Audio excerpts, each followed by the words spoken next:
All right, we are live. I'll grab the link and put it on the Facebook group if you want to grab it and put it on your page. Mm-hmm. While we're waiting, though, we can tell. So we talked briefly about what you did over the weekend. You said you did a pretty good bit of pickleball. Was there a tournament or just some I good pickled old? super hard, man. Yeah. Not a tournament, just played with one of the guys I normally play with on Sunday. He had like people that introduced him to the game a while ago. Yeah. They were in town, and so we played with them.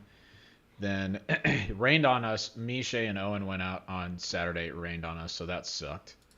Um, so I mean, we played like a game and a half, and everyone got soaked, and we had to go home.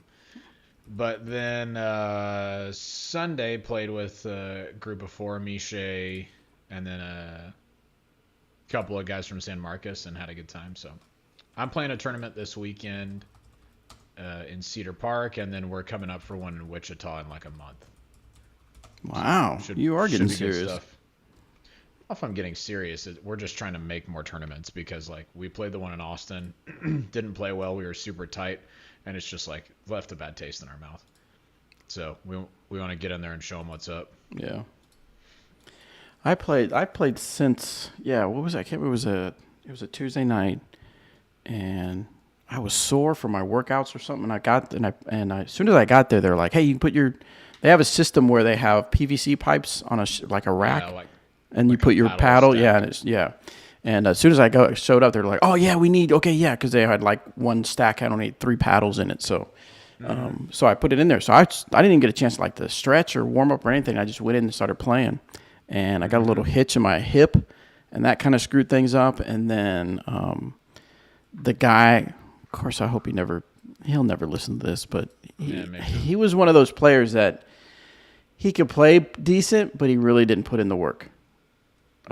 He would not move if he needed to like move to get to the ball. He would just kind of like try to swing at it, and it's like it's frustrating. Right. And then we were done. Of course, we lost, and then we're done. And even the guy on the other side came up to me and said, "Yeah, man, I don't even like playing with that guy." So apparently, that's his thing, and he could tell I was frustrated.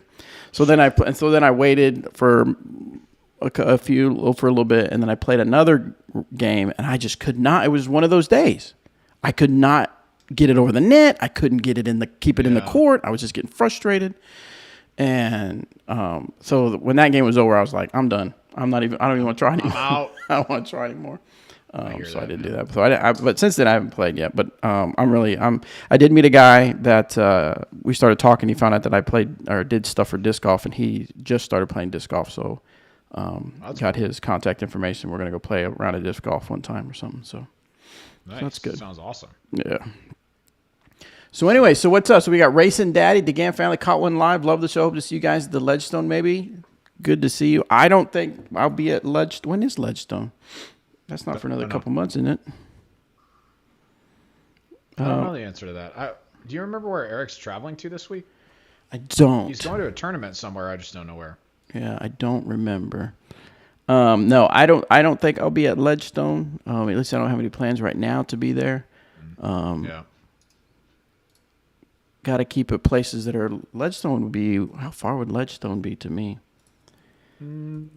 Ledgestone is where It's, Peoria. it's Illinois.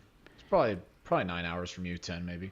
Let's see. That might be too big of a stretch in my Yeah. current capacity of Yeah, I don't know freelancing. where Eric's going. There's a whole lot of tournaments happening this weekend. A tiers in Austin, South Carolina, Washington, California, Illinois. Another one in California. Yeah, it's a happening weekend. Good stuff. Oh, August 12th to the 14th. I guess That's what when Goat Hill. that's when Ledgestone is. Ledgestone is. Yeah, I don't. Unless one of my disc golf clients say they want me out there, I don't have any plans right now to be out there. So Yeah, Shay and I are, after watching DDO this week, are kicking around the idea of going up for Worlds this year. when is Worlds? Like end of August. August like 28th to September 3rd or 4th or something like that. I don't know if we'll do it or not, but we'll see. Let me know. Yeah. And if I go You have that an way. Airbnb for us to rent? Yeah. Let me know, and I'll have an Airbnb where I hike the prices. Yeah, of course. When is it Like again? if you're end of August, like end of August, early September somewhere. Okay, I need to look at that because I need to make sure that That you special do rates have are. a Yeah, special more rates are. expensive Yes. price. Oh yeah. Yeah, as a friend of yours, I'm never asking to stay in your place during one of those places. You know, like you need to have someone who's paying full, Right. Because that's the money you can make. From Right. it, I mean, yeah, for special events and stuff like that. But any other time, let me know, and of course, yeah. But yeah, those times it's like, well, that's kind of how I'm paying the mortgage on that thing. So, right. Yeah. so, Any you other think time it's just a 10% hike? right? The internet is saying 5/2 is National Take a Baby to Lunch Day. Did you want to go to lunch, Robert, on May 2nd? Okay. Yeah, please. Bet you mean today. Today. Oh yeah, that is today, isn't it? Take a baby to lunch today. I did not take a baby to lunch today. We took a baby to lunch at our house. Yeah. Yeah. How is the old baby doing? Good, big boy. Yeah. Yeah, he's running all over the place, and yeah, 98. Now we went and visited again. 98th percentile height and weight. So He's a big boy, huh? totally makes sense. Yeah. Bacon, he says, you think they'll do a block party for Worlds like they do for DDO? Probably not quite like that, but I bet they'll do something similar. Oh yeah, Worlds will be a big deal for sure. Yeah, it'll. Now, is it a? I forgot. Is this a combined worlds, or is this only going to be the top, the MPOs This or is whatever? just Pro Worlds. Pro worlds. That's right. Okay. I'm almost positive, yeah. Yeah, I think so. Yeah, I couldn't remember. Chris, cheers from Canada, man. Good to hear from you. Thanks for tuning Good in. stuff. All right, guys. Well, we got just a handful of questions, and of course, as you can see, Eric Oakley's not here for our YouTubers. Appreciate about you tuning time. in. Yeah, about time we get that guy out of here. That guy sucks. No, he is traveling to. He sent us a text. Did it say where he was? His destination? No, he didn't say. Well, it was going to be all I know is it's going to be an 813-mile drive, 12 and a half hours. And he's not going to get there till terrible. 10 o'clock this evening. So I wonder if he's going to, depending on where he's going, I don't know if he's going to hit that line of storms that are happening. Yeah. I don't know. But so, yeah, I'm thinking, what do I need to do? For our YouTubers, I tell you up front that there is a storm that's getting ready, supposed to hit here in Tulsa where I'm at. So if Cool Daddy price gouge. I like that. Hey, when people pay, Nothing people nothing pay. but respect from me. Reese, I saw that too. There's an Owen McCall playing disc golf. Oh, nice. Yeah. It's not mine. It's not the same as Robert's GBO commentary. Nice. Oh, So man. yeah, Hey, if I appreciate that, Dan. I missed that. And like I said, my wife, you may not have joined at this point. Shay and I are kicking around going up to Worlds this year. If that happens, I might holler at the broadcast team to see if they would let me do some talking. yeah. We'll see. So yeah, if the storm hits real hard and the electricity goes out, that's why you know why this has ended abruptly. Yeah. So let's see. We'll get a couple of our loyal YouTube fans questions. Who is the lady on your arm at DDO? I was not at DDO. If you're referring to the picture I posted on my Facebook, that is my girlfriend. We've been dating for a few months now, and things are going really good. It was interesting. I said, yeah, we're pretty popular, because I posted that picture, and I said, yeah, we're popular on Facebook. She goes, I know. How many how many friends do you have? And I said, well, That's the risk you run. I know. So anyway. If you didn't want to be in the spotlight, you shouldn't date Bobby. Exactly. If you want to be Cool Daddy Slick Breeze, if you can't handle the fame. Anyway. If you can't handle the breeze, You can't handle I think then you ain't a Cool Daddy. I think it's falling apart. Right, yeah.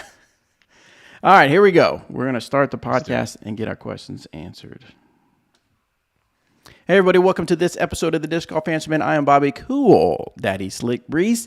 And this evening, I have with me the one and only Robert McCall. Eric Oakley is traveling, obviously traveling from Emporia, Kansas. We could not remember where, but we wish him safe travels.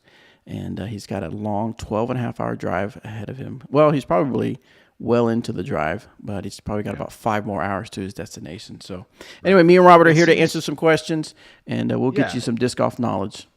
Seems obvious that today's show will be much better than normal. Yes, from the get-go, you should already know when I Clearly said we don't have Eric Oakley that things are already up a notch or two. Oh my gosh, at least. At least. So, but a really quick catch up. As far as Dynamic Discs Open, I'll be honest with you guys, I had a little bit of FOMO. This would be my first year. I wasn't in Emporia, Kansas for a long time for the Dynamic Discs Open. Of course, years past, it was the glass blown open. But I saw a lot of people posting stuff, a lot of things happening. And, of course, apparently it was a super windy weekend for competition. But that's what you have to be ready for when you go to Emporia, Kansas for disc golf, is the windy weather. I didn't catch exactly what it was, but Matt Bell, $25,000 ace for the Eric fundraising thing. What does it stand for? Eliminate early recognition is critical. Yeah, for looks like a cancer awareness type of foundation. Mm-hmm. So man, I can't imagine the feeling you get watching that disc go in for an ace, but then realize you just pocketed $25,000. That's got to be an amazing feel. Did you happen to catch what disc he threw? It was one of his signature series, Thought Space Synapse, I think, maybe something like that. Maybe someone on the board will let us know exactly if they know. And then I think wasn't there casual 25K? I know. And he had to drop out of the event because I think he's got like an issue on his side or something like that. I'm not really sure. So he had to drop out, but yeah, not before making 25K. Makes it a little easier to drop out when you just made $25,000 with one throw. Mm-hmm. Yeah, when you made 3 times what the person who wins the event I know. make, it's totally fine. Well, good for him. So, and then someone else aced that hole too as well. Chloe. Yep. That was during competition, right? I think it was the final round. So something like that. Yeah. Yeah. So that was the only 2 aces that I heard about at the event. There's one other on a practice round where it didn't count for the 25K. But it was the hole. Yeah, Blair Orn or some. I'm terribly butchering his name. He's a European player. Hit it in practice, and then Big Germ hit it during the tournament as well. Oh gosh, that would stink. That would stink hitting it when you don't win the 25,000. When it doesn't count, yeah. Yeah. So let's see. Some people saying about DDO. Heard the players saying the ground was spongy. I did see a clip where James Conrad had a pretty big upshot and slipped and fell. I'm sure he's fine. First time listener. What's up, Whitney? Thank you so much for joining us for your first time. Good to have you. Is it that? Wait, how much is it to rent out Bobby Airbnb? Oh, 25K is that much? Is that? Cost? Yes, pretty. Yeah, a night, $25,000 a night. So an hour. An hour, right? Wait. It's not that kind of Airbnb. So that's not this kind of establishment. Slow down. So anyway, so good stuff at the Dynamic Discs Open. Congratulations to Ricky Wysocki. That's got to feel good to be sponsored by Dynamic Discs and come home in a sense to your home field advantage. Yeah, and win. And then Kristen Tatar showing that she is someone to compete with by winning as well. How many strokes did she win by this one? I forgot to look at that. Just one. Oh, just one. Okay, wow. So not quite the domination she did in Jonesboro. No, she was actually down 1 going into the island hole, and Kat laid up, got on the island, and her putt kind of hit right side cage, right side chains, and went in the water. Went on the island, so she got a 5. Kristen's putt for 2 somehow didn't go in the water. It was wild, like it barely sat on the edge, but she got a 3. That flip flopped them. Then she was up by 1, and then that was that. Nice. For me though, big shout out to Logan Harpool, DD sponsored he ended guy. up at 5th. He finished tied for 3rd. 3rd, that's right. Okay. Unreal. Just a great performance from him all weekend, and just like a super stand-up dude. Like if you haven't met Logan before, he's a guy to root for. Yeah, he's a really cool guy. So yeah, man. Let's see, and then Brody Smith was up in that mix. He was in the tie for 3rd. Jake Hebenheimer was in there with the horseshoe putt style, and like I've watched. So Jake is an elite distance thrower. He throws so far, you guys. so far, but his putt was always holding him back, and now he's found something that works for him in that kind of like step up horseshoe putt, and it looks funny, but it's getting the job done. So congrats to him. Yeah, big tie there for third. Yeah, it was a great weekend. It was Nice. fun to watch. Chaser, if you're really wanting to know how much to rent out Bobby's Bear Airbnb and how much to have him stay in part, that's the $25,000 I'll stay in part with you. But right. you can go to CoolDaddySlickBreeze.com and there's a link to where you can see what it costs to stay the night there, because it varies depending on the time of the year. The other to note that I wanted to talk about was first, let's stay with the FPO side, and that is Paige Pierce. Her performance as of late. Now I know she had some wins a few tournaments ago, but it seems like she placed fifth, where typically doesn't she perform pretty well in Emporia. Now, how much did you pay attention to the Supreme 18 as far as like the big differences for the women? They had quite a few holes that were different, Yeah. or Some. Okay. Yeah, but I mean, it's still a bear of a course. Yeah. Super long for the men and the women.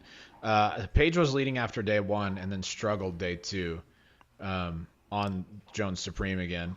And that's when Kristen kind of shot up. I think she beat Paige by 12 or something that day. okay. But yeah, I mean, it just seemed like the wind was eating everybody up, and whoever kept the disc in bounds best was going to take the title. And Kristen did a pretty great job of that. Hit some big putts too. Yeah. And then the other thing to note is, of course, what I've seen on, and someone mentioned in the board, is that Paul Macbeth did not even make the cut. My gosh, yeah, how crazy! How crazy is that? By one throw. Was it one stroke? Golly. He wasn't even in a tie. Like, he was the only person at that score, so he needed one more person above him to drop down, and he'd have made it. Yeah, it's weird. You don't see Macbeth miss cuts, but pretty brutal conditions out there. Yeah, must have been. I could only imagine the just from having been to so many events in Emporia, how much the wind was probably very frustrating to people. And I would say Pretty much sustained 25 to 30. yeah, I'm almost thankful I wasn't there, because that is miserable. It sucks, dude. It's miserable as a player because that's your livelihood, but I remember as going out there to take photos, and it's like I was getting wind whipped, and then like the pictures don't turn out well because everybody's pissed off at the wind. So it's like, Yeah. So yeah. Anyway, all right, good stuff at Dynamic Discs Open. Now, I guess is there anything to remark on that happened there? I'm sure the block party. I saw some pictures from the block party. That's always a big thing, and it looked like some people were having some great times at the block party. Yeah. Looked awesome. Yeah. Big shout out for sure to Jackie Morris. She was a TD this weekend. One of only, I think, 4 or 5 women to TD an Elite Series event, and it won't be the last one for Jackie. She's killing it. So yeah, I mean, she's taken over a lot of what Doug was doing before on the event side, and just knocking it out of the park. So Jackie Morris, I'm sure you won't hear this, but you're great. Good work. You're great. Yeah. Well, I expect nothing less just from working from her and knowing her work ethics. And as well, I saw they started a new series where they were highlighting. I can't remember if it was specifically tournament directors or just people that work in disc golf, but she was the first one that they interviewed, and so I'm sure that's well deserved for her to be on that as far as being interviewed. 100%. So, all right, guys, as always, go to discgolfanswerman.com, submit those disc golf questions. We will get them on the air. Like I said earlier, we have a few. And just for our audio listeners, just a preemptive, just to let you know, there's a storm rolling through here where I'm at. So if there's a weird stop in the episode, you'll know that's why. Of course, I'll get on there and explain. And then I'll just talk for however much time's left. Right, yeah, exactly. All right. Monologue. First one is from Andy. Who is currently the best player never to win a major, in your opinion? Let's say they have to have been MPO or FPO for at least 3 years. Who are those candidates? You're much better at knowing players and player histories. So what are your thoughts on this? There's 2 that come to mind right off the top, but I want to make sure that this person hasn't won one before I say that they haven't. For me, it's Eagle McMahon. I That's yeah. don't think Eagles won a major yet, right? I'm pretty sure. Um, I think as far as longevity goes and skill ceiling, I mean, it's got to be Eagle. He's insane. I think it's only a matter of time until he wins one if he can stay healthy. Right now, he's looks like he's been dealing with some health issues and injuries and stuff. So he's number one up there for me, but a close second. And as far as talent goes, I kind of put these two guys on par with one another. It's Calvin Heimberg. I think he and Calvin are neck and neck there as far as talent goes. Eagles just been playing longer, so that's why I'd give him the edge on this one. But recently, Calvin's had more close calls, and I think will continue to. So Give us two your thoughts on fantastic players. on the YouTube board. Give us your thoughts on some players that we will miss to talk about that you think that deserves to have win a major, or at least should be winning a major. The thing is, so what are your thoughts on like Calvin and Heimberg as far as like I remember. Wait, try that again. You said Calvin and Heimberg. My bad. Eagle and Calvin, is that what you're? That's what I meant. Okay, yeah, go. No, I meant Eagle and McMahon. So Okay. No, I meant Heimberg and McMahon. Yes. My thinking is that, and even when I was Anthony Barella, I saw him at Jonesboro. And I remember when Anthony Barella was like, everybody was like, this kid's going to be he's going to be the big thing. Now, I don't know if it's just the kind of thing that we attach onto people. We're like, oh, this kid's good. Macbeth is kind of mentoring him and he's just going to be the it thing and stuff. And then it's, no knock against, I'm not knocking the guy, but it's just like he just kind of like fell off. Now Heimberg and McMahon obviously haven't fell off because they've won some events and they're still doing well. They're on media coverage from time to time when it comes to performing. But it's like, I guess that's got to kind of mess with your head as far as like having so much hype and then not being able to perform to the hype level that people say you should be. Right. Yeah, AB is one of those guys that can put together just crazy streaks. But he's insanely talented, right? And he's a super streaky player. So if he gets hot at the time of a major, forget it. Yeah, like almost nobody's going to be able to do the same things that he can do. It just hasn't happened at a major yet. I see a couple people on the board saying Drew Gibson, Kevin Jones, Simon if we don't count European Open, Bradley Williams. Bradley is insanely talented. I don't think that he's quite up there as far as longevity on the national stage, like the elite stage goes, as Drew and Kevin. He kind of stays local to Texas, and then he's been traveling some more lately. But yeah, insanely talented. I think I would put Drew and Kevin behind Eagle and Calvin. Both great disc golfers. But I think the other two, Calvin and Eagle, will win before those two. Yeah, that's where I'm at on it. How many years do you think it'll take for McMahon and Heimberg to win?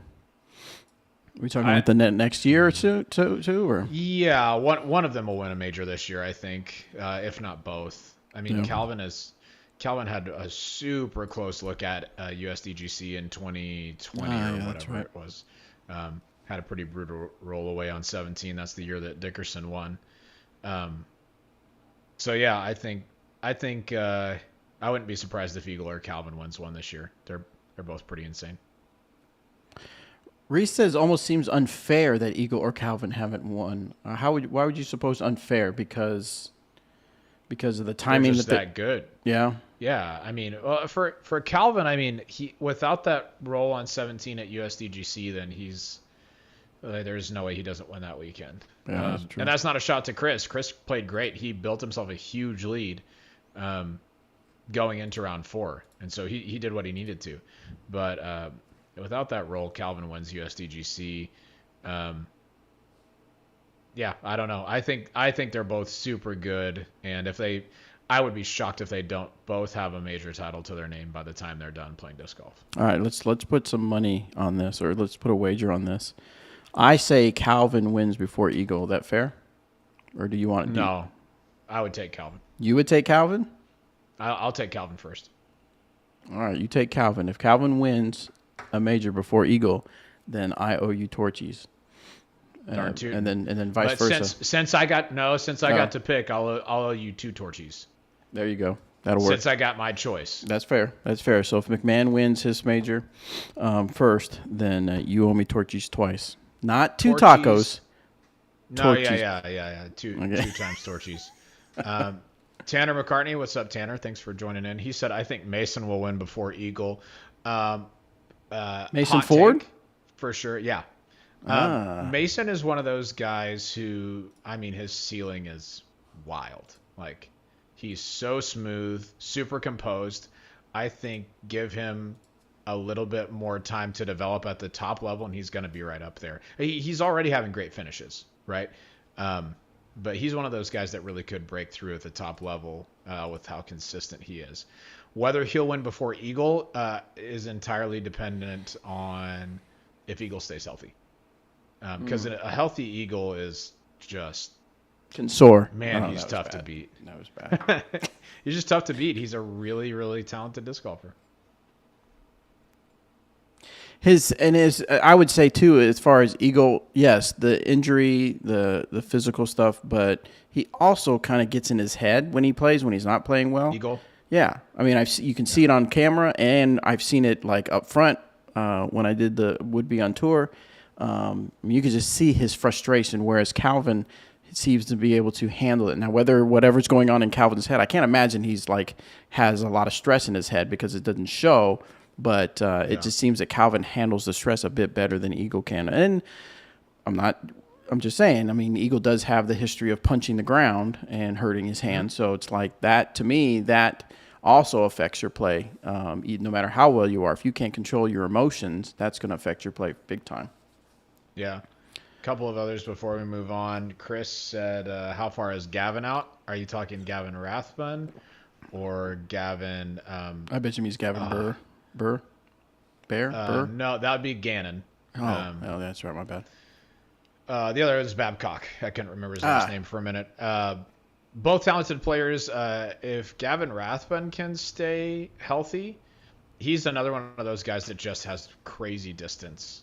And when his putt is on, he can compete with everybody. So he's probably at least a couple of years out of really developing at that top level, but he's a guy with the tools that could do that. And then the last one, Chaser said, my dark horse pick is Tristan Tanner. Seems like the poor guy's perpetually injured, yet he still plays well. Yeah, Tristan is... his toolkit is... I mean, it's right up there. It's top 5 as far as backhand and forehand distance goes, accuracy goes. Yeah, he was shredding at Dynamic Discs Open before he got the COVID. Yeah. So I'd love to see him compete healthy. He's awesome. All right, that's Tristan is actually my grandson's favorite player. He says he always watches his YouTube channel. Yeah, watches his YouTube channel and loves to throw what he throws. So, all right, next question comes from... He's a good guy to support, too. Oh, yeah, for sure. Great guy. Yeah. All right, Michael has a question. What's up, Cool Daddy, Slick Breeze, Eric, The Shades, Oakley, and Robert? MC Call. MC. I've been wanting to learn a forehand and seem to always release it nose up. Any tips with nose angle? Also, I'm throwing a Discmania FD and a Sidewinder. Are they the right discs to learn on? I think those are great discs to learn on. As far as nose angle goes, I think I would borrow this one from Eric, the way that he talks about following through forward first. I think it's tough for you to have an issue with nose angle, especially nose up, if you really are shifting your weight from back to front through the shot and following through forward instead of just trying to arm it through really hard. So the thing I would think is just try and push the disc down the fairway instead of making it fly. Just get it out there, and I think that'll help some. But I wish Eric was here to answer that. I think that's probably similar to what he would say. Another thing you might check is your grip. See if, for me, I'll have forehand issues with nose angle when I'm doing the shooter grip or whatever, but I don't have my fingers pointed in toward the rim like this. It's more like fingers pointed toward the sky. I find that I have a a more difficult time controlling the angle that way, as opposed to kind of turning him sideways and following through like palm toward the fairway. When it comes to practice, when it comes slapping to the fairway, so slapping the fairway. Yeah. When it comes That's what to I do. you do a lot of slapping. I noticed that. Hey, when Shay, hey. No rumors. We're not spreading any rumors here. She'd own me. See, yeah, exactly. No, I had a thought about nose angles. Like that's a thing that comes up quite often is fixing your nose angle. So when you're out practicing, you're practicing your reach back, you're practicing your X step, you're practicing your moving through your hips and all this stuff. How does one practice nose angle? I mean, is it just something that you have to consciously say, okay, I'm going to watch my disc come out of my hand to make sure that I have the right nose angle? I guess it seems like for me, it seems like a challenging thing to practice for. It is. It's one of the hardest things to control. I think it's one of those things that you have to take individually, like when you're working on other things in your form. So when you go out to do field work, think about, if I'm just thinking about footwork and drilling my footwork and making sure that it feels good, that's the only thing I'm thinking about. Then same for Anheuser releases. If today I'm working on Anheuser, I want to make sure that I'm getting the disc over exactly on the angle that I like. Same goes for nose angle. You've got to get out in the field and feel what it feels like to throw a disc that is nose down. Then try and replicate that. And the only way you can do that is really just by watching it happen. So I used to have a friend tell me to try to throw the disc into the ground if I was having trouble with nose angle. It's kind of tough to actually throw the disc into the ground if you have a nose up angle, right? Because it kind of like air bounces. And you're going to throw some literally really awful shots while you're working on that, but the goal is just to get the nose flat, and so you can kind of overcorrect that way and then find the medium where the nose is more neutral to slightly down. Yeah. Do you remember Don that lived in Emporia? God, I can't remember his last name. Him, and then I think it was Akeem that used to be Team DD a long time ago. Yeah. Anyway, right, they had throws that like as soon as when you were talking about throwing it toward the ground, and it would lift up. They had throws that were just so unique the way they threw it, and it literally would go down and then lift. Yeah, it's like 10, 15 feet out of their hand. All of a sudden, there'd be a lift to it. I always thought that was interesting how that worked. Yeah, so, that's JD Ramirez is like that as well. Super control. That's a great way to get control. You're just not going to be able to throw it quite as far. Because you lose a lot of down. Yeah. Yeah. Yeah, I got you. Exactly. Okay. All right, next one comes from Morgan. He says, "Is it harder for short people to be good at disc golf? I watched the Pro Tour. Have been playing for a while, but it seems like every time I match up with someone or watch the tour, everyone seems to be taller, around 6 feet, and ripping throws. I'm 5'6" on a good day, and want to know if there are people I can watch that are around my height." Emerson Keith, ? Or any tips or tricks to help with my game and not having the length of other competitors? Or is it just a matter of my arms being short? Love the show and thank for all the advice you do or give. Also love that Oakley resides in Pensacola. That is where I am from. Nice. Awesome. So another one I can think of real quick is Paige Pierce. She's not a tall lady, but boy, she can throw far for sure. Yeah. You said the two that I would have suggested as well. Emerson Keith is 5'6" is probably accurate, and just boomer distance. He gets it way out there. His mechanics are really clean. You can tell that he engages his core a lot when he throws, and so he'd be a really helpful one to watch. But yeah, Paige's form is extremely efficient, especially for I don't think Paige is taller than 5'6", and she puts the disc out there a long way. And I don't think she has a lot of wasted motion in her driving form either. So those are the two. If you're short and you're looking for someone to pattern after, yeah, those would be the people that I'd watch. Macbeth is not on the shorter side, like he's not 5'6", but he's not 6 foot. Yeah. I wouldn't say Drew Macbeth Gibson is 6 foot either. No, they're both pretty close. I think they're probably in the 5'9", 5'10" range. Yeah. And both can just murder a disc. Drew Gibson. Those I are mean, good guys to check out as well. yeah, and literally, I can't remember what hole it was, but Clemens was on a hole, and Clemens, I mean, he's not super tall, but he's a little taller. Probably has a nice, good Yeah, wings. he's over 6 foot. Yeah, got a good wingspan when it comes to arm length.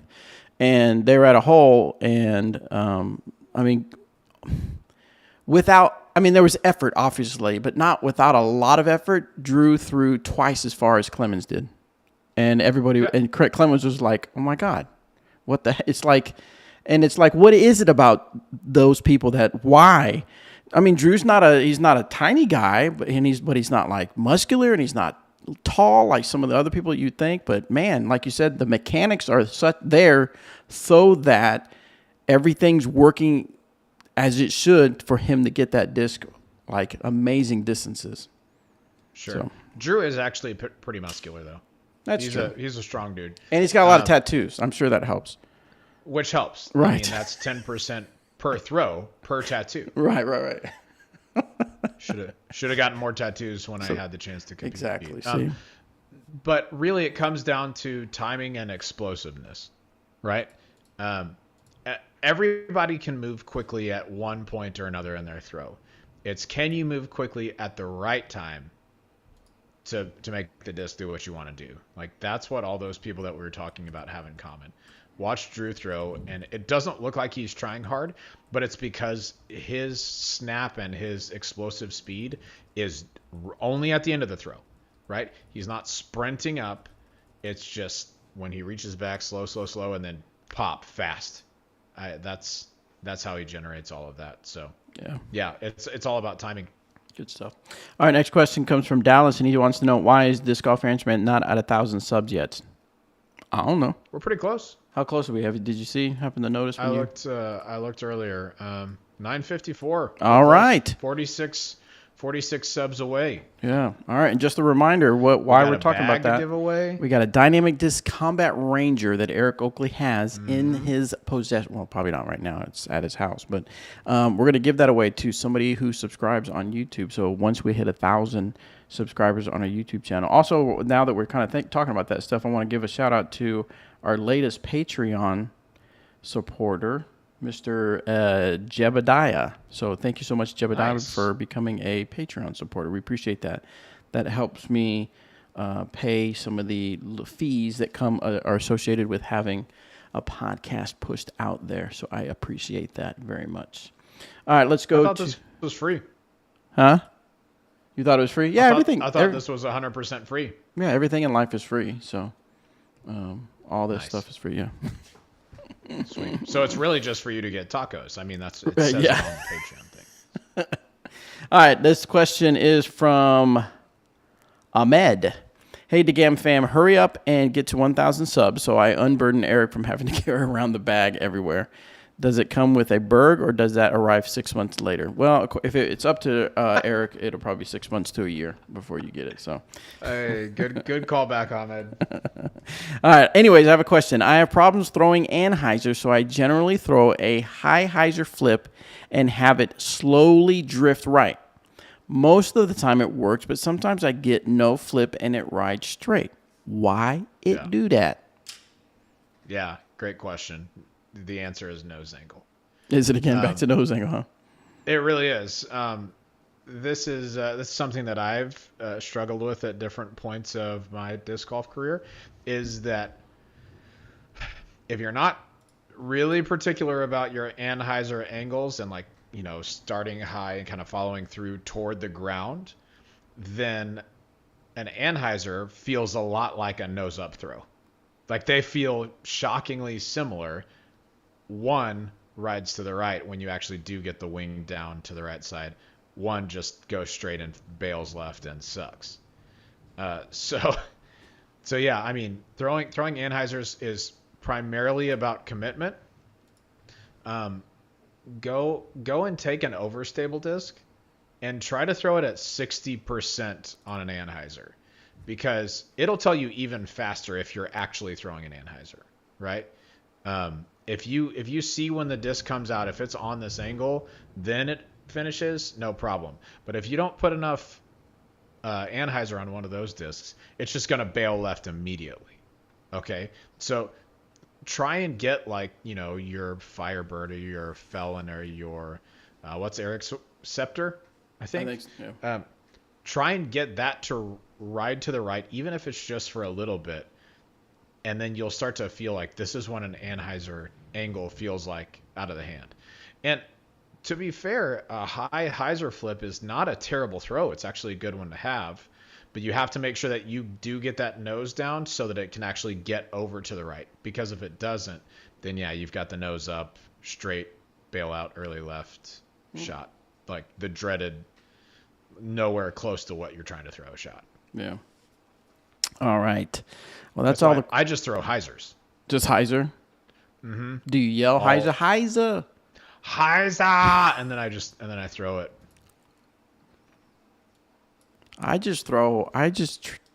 Sometimes I don't even know what I'm doing. I just want to, I just got to throw it.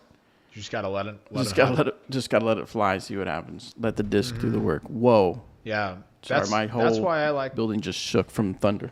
Oh, did it? Yeah. Yeah, that's why I like wide open, really long courses, like the ones that I always play well on, because I can just throw super far, and who cares where it goes? Right. Because I'll get it back there some way, somehow. Eventually, I'm going to get to the basket. Yeah. I need to get your address because I'm going to send you some discs to try. Okay. I don't know if you heard. Let me see.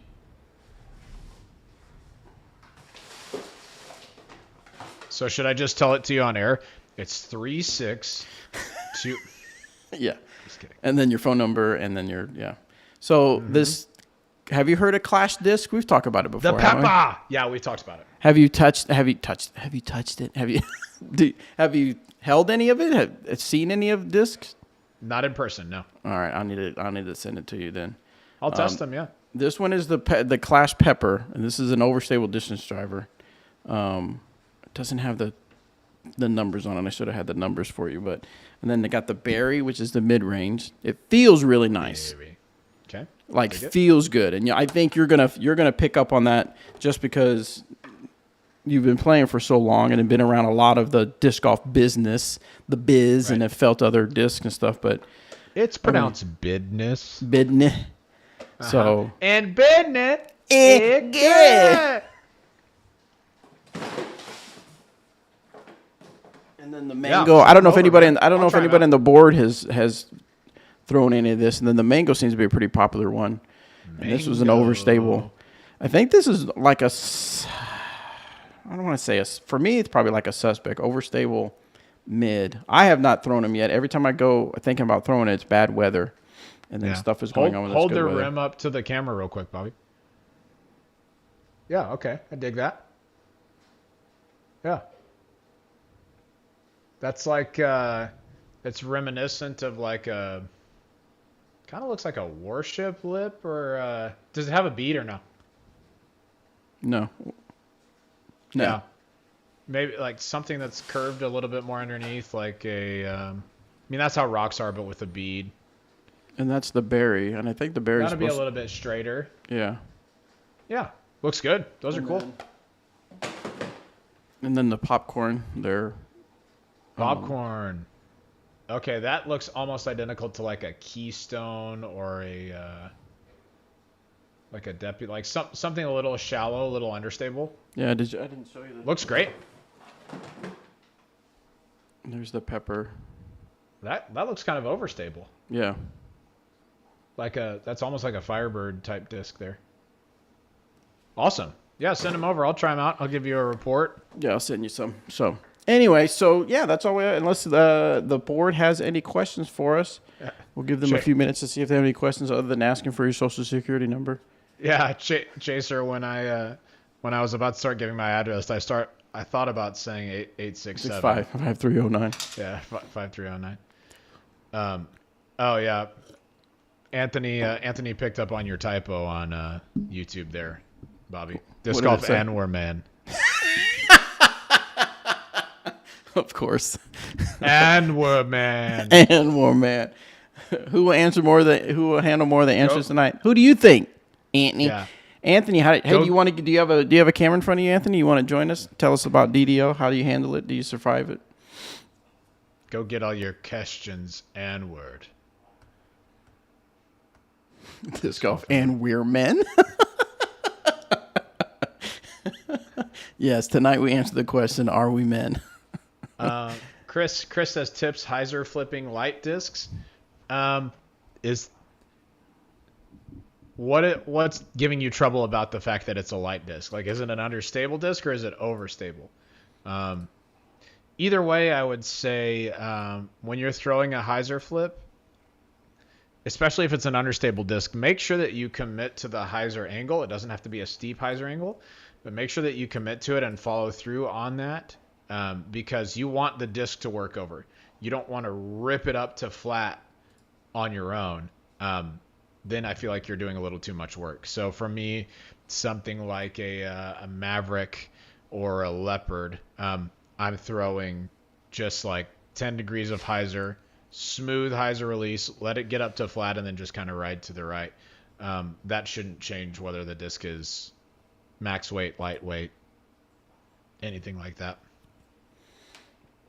Does the stability of the pepper change with color? Dude, I hope so. Yes. No, I don't think so. Oh, sorry. Understable, but keep turning it over. So you're talking about you're turning it over too much. Okay, then I would say you're probably reaching back on a hyzer, but then ripping it through flat, like kind of standing up on it. Commit to that hyzer angle.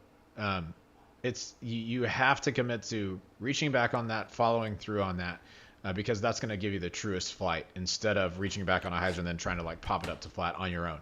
The disc is already understable. It's going to do its thing, right? Reese says that the spectators seem to be really close to the fairway over the weekend. With the wind blowing discs around, it made me nervous to watch. It did seem like they were pretty close. I mean, I wasn't there in person, but you've got the best disc golfers in the world out there playing, and they're also very aware of where the spectators are, and so they're going to be pretty prone to yell for and make sure that people are taken care of.